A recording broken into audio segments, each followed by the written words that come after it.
ఈ టైంలో మేమందరం ఇక్కడ తెలుగు నటీనటులుగా ఉండేది చాలా గర్విస్తున్నా.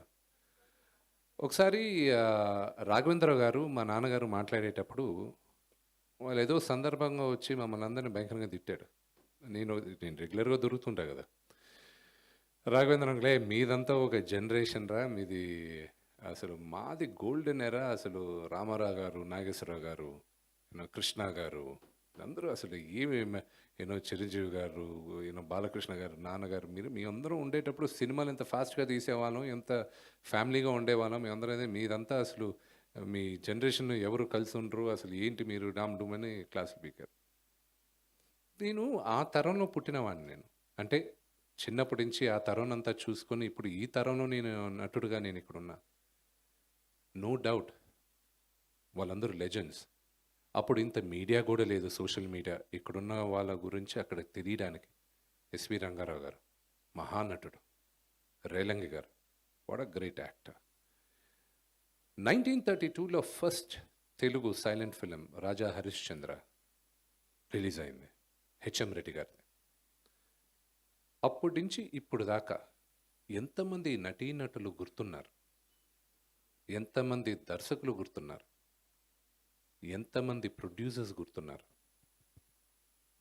తెలుగు సినిమా ఘనకీర్తి ఏంటో తొడగొట్టి చెప్పాలన్న ఉద్దేశంతోనే ఈ ఉత్సవం చేయబోతున్నాం. And this is a great opportunity నాకు. ఎంతమందికి తెలుసు అమితాబ్ బచ్చన్ గారిని ఫస్ట్ లాంచ్ చేసింది మన తెలుగు దుండి గారని?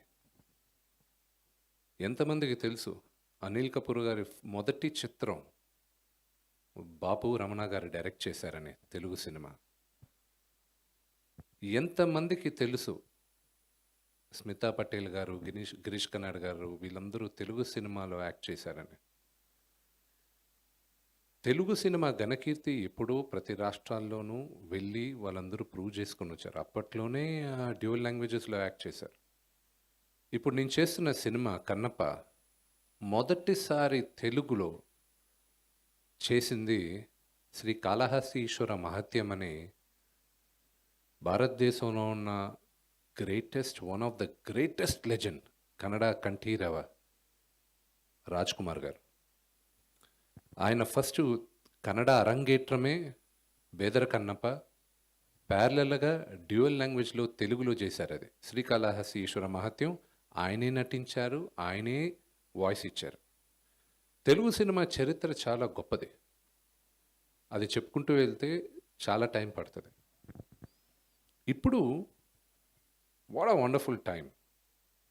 మహానటుడు చిరంజీవి గారికి Padma Vibhushan.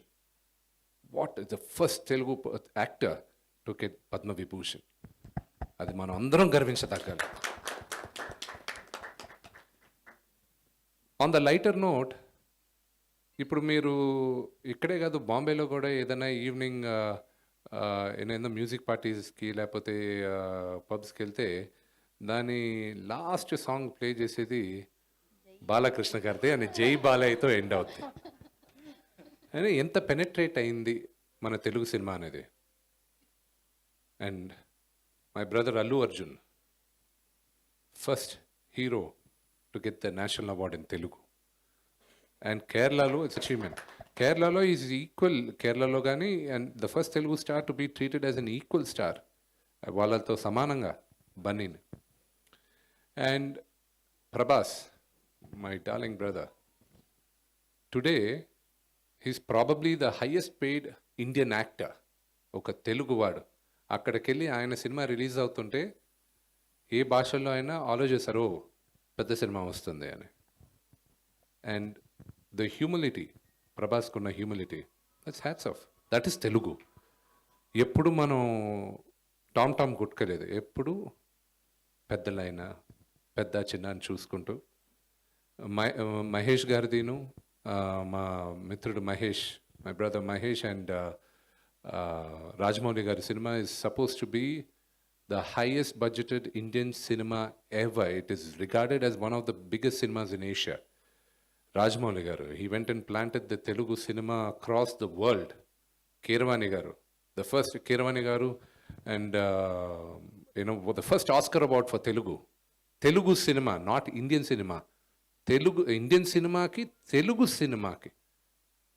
The first Oscar he went and got it.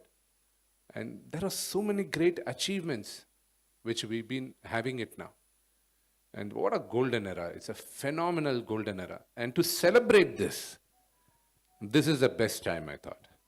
And I thank the Malaysian government and especially Kamal Nath sir to come forward and support us on this